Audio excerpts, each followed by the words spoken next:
Il est des histoires drôles que nous vivons ou entendons de ceux qui en font des témoignages sans qu'on y comprenne véritablement grand-chose. Dans notre vécu quotidien, dans nos maisons, nos bureaux et partout ailleurs, des manifestations mystérieuses se révèlent à nous de jour comme de nuit sous forme d'attaques mystiques.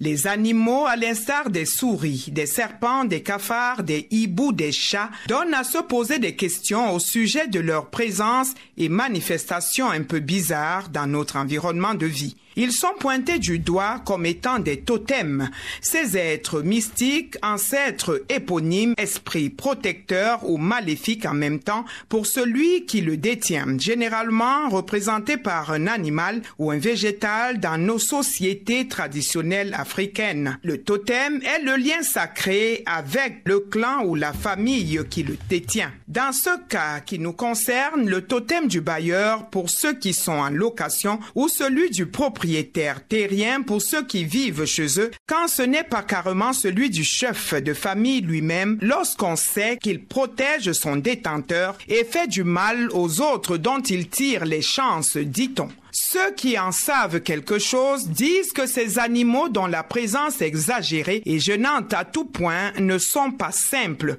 Ils vous visitent comme ils veulent, vous manquent de respect comme cela se dit chez nous, font un tintamarre inhabituel dans la nuit surtout, vous empêchant de dormir. Les cafards ne tarissent pas malgré les insecticides utilisés. Les souris vous tutoient, vous rongent les orteils. Les serpents grouillent dans les WC, leur principal lieu de vie en tant que totem. Les chats, les hiboux aussi surgissent et pénètrent nos milieux de vie jusque dans les milieux de travail au grand étonnement de tous et surtout la nuit sortie de nulle part et créant des frayeurs. Derrière tout cela, on y voit du mystique. On indexe les totems des patrons. Réalité ou affabulation qui relève d'un état mental entamé de ceux qui en parlent ou vérité d'une civilisation traditionnelle africaine détournée. De quoi s'agit-il exactement? Nous tentons de percer le mystère pour en savoir un peu plus sur la question. Nous avons dans ce studio le docteur Abdourahmane Abena. Vous portez plusieurs casquettes, universitaires, enseignants, chercheurs, mais c'est la casquette de spiritualiste qui nous intéresse pour ce sujet. Merci d'avoir accepté notre invitation. Merci Madame Marie, je suis content et ravi d'être invité. La question des totems, c'est bien compliqué ce sujet. Bien évidemment, c'est bien compliqué. Alors, vous nous avez écouté, qu'est-ce que vous en dites? Oui, déjà, en ce qui concerne les totems, il y a deux catégories de totems. Le totem ici est une transformation du physique au métaphysique, c'est-à-dire c'est une personne, un individu comme vous et moi, qui va dans son monde astral, se transforme, prend une autre forme de substance qui peut être soit un serpent, soit une souris, comme vous l'aviez dit, qui peut être un moustique, qui peut être même végétal, tel que on peut voir un arbre, un noyon qui peut pousser. Mais maintenant, il y a des totems mystiques destructeurs et il y a des totems mystiques éleveurs. C'est-à-dire dans une famille où il y a des nantis, on a besoin qu'ils soient élevés au-delà et qu'ils amènent de la richesse, de la fortune dans le village, le développement. Alors, par la voie des ancêtres, ils utilisent donc ce qu'on appelle le totem végétal qui va être transmis de génération en génération. Il y aura également certains rites qu'il faut respecter. Et ça, c'est quelque chose de normal. C'est tout à fait normal. Et nous en connaissons. Et ça ne fait pas de malheur dans les familles? Non, non, non. Celui-là ne fait pas de malheur. Il peut être celui-là qui lutte pour la nation. Un totem positif. Un totem positif, tout à fait. Alors, celui que nous décrions dans la chronique est le totem négatif. Tout à fait. Il y en a. Terriblement même. Les totems mystiques négatifs, c'est cela que l'individu, dans son monde astral, se transforme en souris, en serpent, pour mettre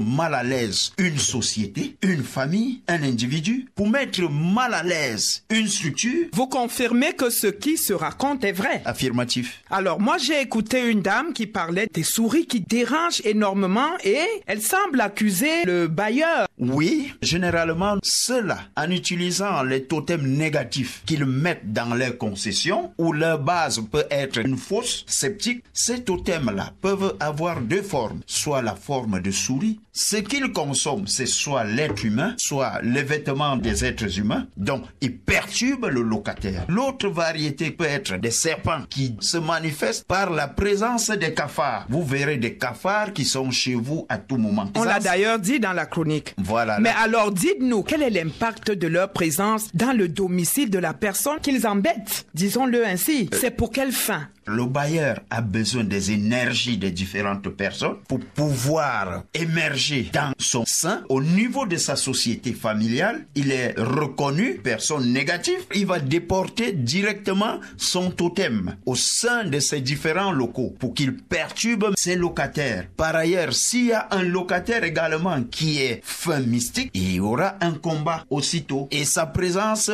va gêner le bailleur. Directement, que vous soyez dans vos droits, que vous payez votre loyer, le bailleur va demander aussitôt votre libération de son domicile. Il va vous demander de déménager. Il va vous demander. Il est également dit que quand un totem est tué, celui qui a ce totem va mourir. D'une part, le propriétaire peut mourir. D'autre part aussi, le propriétaire du totem prend des précautions de protection pour sa propre vie. Ça peut être le sacrifice d'un de ses parents, d'un de ses employés. Quand ce totem décède, vous croirez que vous avez mis un terme à la négativité qui vous perturbait. Non, c'est ce genre de totem qui développe d'autres totems. Ils se multiplient. Alors, on loue des maisons, on travaille dans des structures. Comment est-ce qu'on s'en sort si on vit ce genre de choses? Qu'est-ce qu'il faut faire? Comme vous aviez eu à le dire à l'entame, c'est la prière et la foi. Quand on est ferme dans sa prière, on est ferme dans sa foi, on peut chercher à se faire acquérir un guide spirituel. Il vous donnera des ordonnances des différents produits que vous allez payer et utiliser. Alors, de mémoire de spiritualiste que vous êtes, est-ce que vous vous souvenez avoir aidé des gens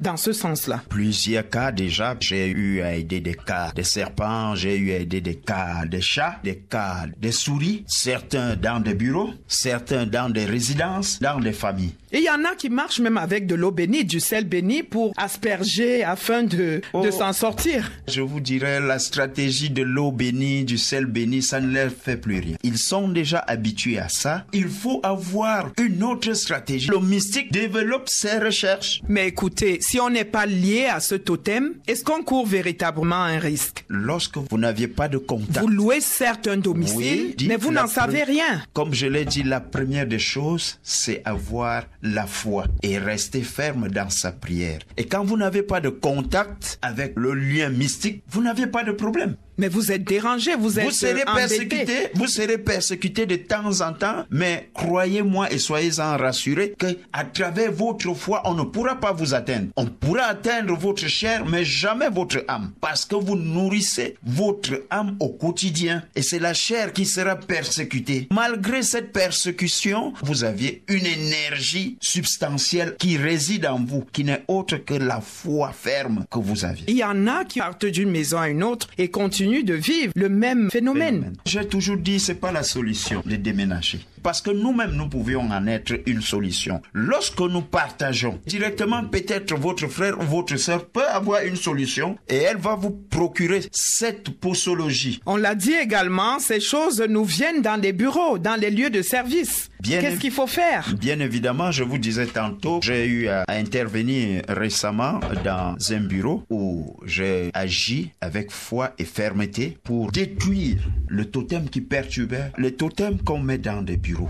Il commence d'abord par des poudres qu'on met à l'entrée de votre bureau. Vous verrez que lorsque vous ouvrez votre bureau, aussitôt entré, vous allez ressentir une vibration, une présence négative qui vous décharge déjà de votre énergie. Alors, quand vous ressentez cela en tant qu'une personne ferme dans la foi, vous devez demander automatiquement un soutien. Le soutien que vous allez demander, ça vient de vous-même déjà. Vous demandez au Seigneur de prendre possession de votre bureau aussitôt que vous avez déjà fait cette invocation, parce que c'est une invocation. D'accord. Que vous faites avec foi, vous verrez aussitôt des réactions de part et d'autre dans votre bureau. Ça peut être un chat qui va se manifester. Peut-être que votre siège avait déjà été fabriqué, que aussitôt que vous allez vous asseoir, vous aurez un problème dorsal, des problèmes de fatigue. Lorsque vous allez vous présenter à l'hôpital pour faire un check-up, on vous parlera peut-être d'une anémie sévère qui pourrait vous étonner. C'est ça. Pourtant, j'ai un équilibre alimentaire. Ça fait partie des les agissements des totems. Alors, nous allons sortir par là, Dr Abdourahmane Abena. Dites-nous, en définitive, quelle est l'attitude à adopter face à ces affaires de totems? Oui, l'attitude